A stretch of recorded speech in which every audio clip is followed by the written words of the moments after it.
Hey guys, today I'm doing something different. I'm actually going to put up a test that helps you to evaluate how wounded your inner child is, or if you need to do any healing when it comes to your inner child. So make sure you watch to the end of the video and you answer those questions so you can determine how wounded your inner child is. This is a question that everyone should be asking themselves, because the reality is that most of the challenges and difficulties that we've undergone, most of them are the result of our inner wounded child. Now I know some of you might be like, no, Michelle, it's not the child, it's because I was in a relationship with someone toxic.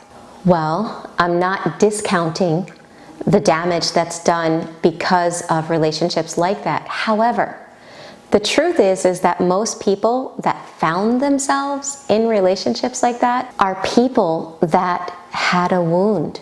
So wounded people attract each other. And maybe that wound wasn't manipulation. Maybe that wound didn't cause you to hurt somebody intentionally. But oftentimes that wound will attract you to people that recreate the dynamics that are unhealed from your past. So you have to remember, in order to really find happiness in a relationship, you have to heal that wound. You could have all of the red flags of a toxic person memorized frontwards and backwards. You can be able to spot them a mile away. But guess what? If your wound is not healed, they will still be able to get into your life. I've spoken to several different clients recently who told me that they saw the red flags. They knew that they shouldn't be with that person. Their inner gut told them to, not be in that relationship. And yet, because of the persistence of the manipulative person, they wound up overriding their logic, and their inner wound was the one that began calling the shots. Okay, so trust me, everyone that has been through a relationship with anyone that has been a difficult person, you have to really recognize how wounded your inner child is. Now, this video, I'm really not going to talk about how to heal the wounded child. I just want to read through questions of a test in a book that I'm reading. It was actually recommended to me by one of my clients. But the book is Homecoming by John Bradshaw. And on page 25, he has a wounded child questionnaire. So I took this questionnaire recently just to kind of see where I'm at on my journey, and I'm going to read the questions to you. So if you're wondering, if you really want to know if your inner child is wounded still, and if you need to do more inner work, then take this test. Okay, go get a piece of paper, or actually, you don't even need a piece of paper.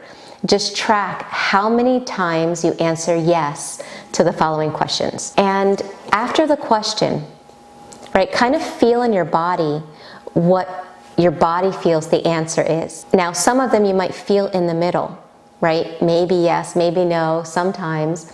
But try to get in touch with how your body feels in reference to whether it's a yes or a no. Okay, so the first part has to do with identity. Number 1, I experience anxiety and fear whenever I contemplate doing anything new. 2, I'm a people pleaser, nice guy, sweetheart, and have no identity of my own. 3, I'm a rebel. I feel alive when I'm in conflict. 4, in the deepest places of my secret self, I feel there is something wrong with me.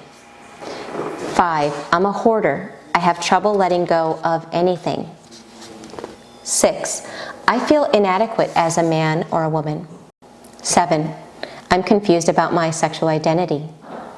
8, I feel guilty when I stand up for myself and would rather give in to others. 9, I have trouble starting things. 10, I have trouble finishing things. 11, I rarely have a thought of my own. 12, I continually criticize myself for being inadequate. 13, I consider myself a terrible sinner and I'm afraid I'm going to hell. 14, I'm rigid and perfectionistic. 15, I feel like I never measure up, never get anything right.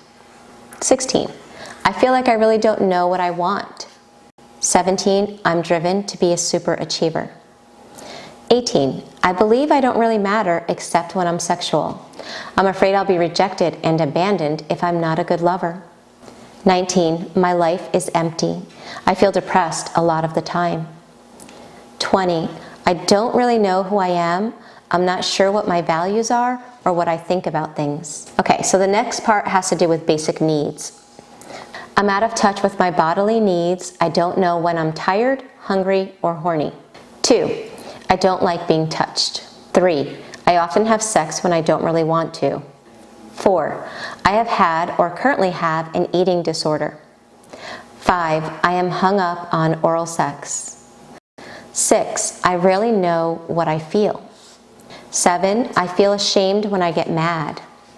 8, I rarely get mad, but when I do, I rage. 9, I fear other people's anger and I will do most anything to control it. 10, I'm ashamed when I cry. 11, I'm ashamed when I'm scared. 12, I almost never express unpleasant emotions. 13, I'm obsessed with anal sex. Masochistic. Really? That's how you say it? Didn't know how to say it. I'm obsessed with sadomasochistic sex. 15, I'm ashamed of my bodily functions. I have sleep disorders. I spend an inordinate amount of time looking at pornography. I have exhibited myself sexually in a way that violates others. I'm sexually attracted to children and I worry that I might act it out. I believe that food and/or sex is my greatest need. Okay, now social. Number 1, I basically distrust everyone, including myself. 2, I have been or am now married to an addict. 3, I am obsessive and controlling in my relationship. 4, I am an addict. 5, I'm isolated and afraid of people, especially authority figures. 6, I hate being alone and I'll do almost anything to avoid it.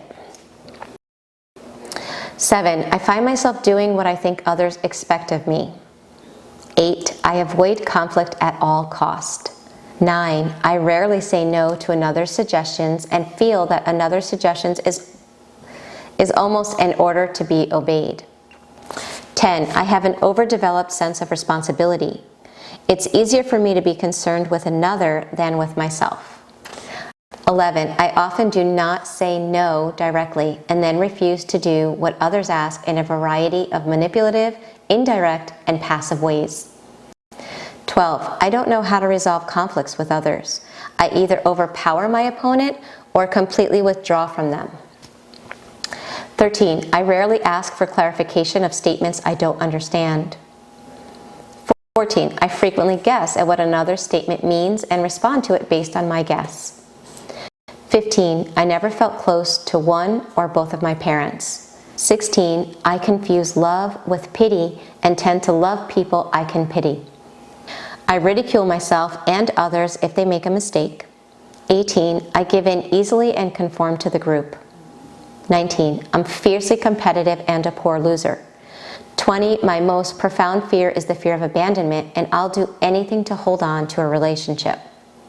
Okay, so how many did you answer yes to?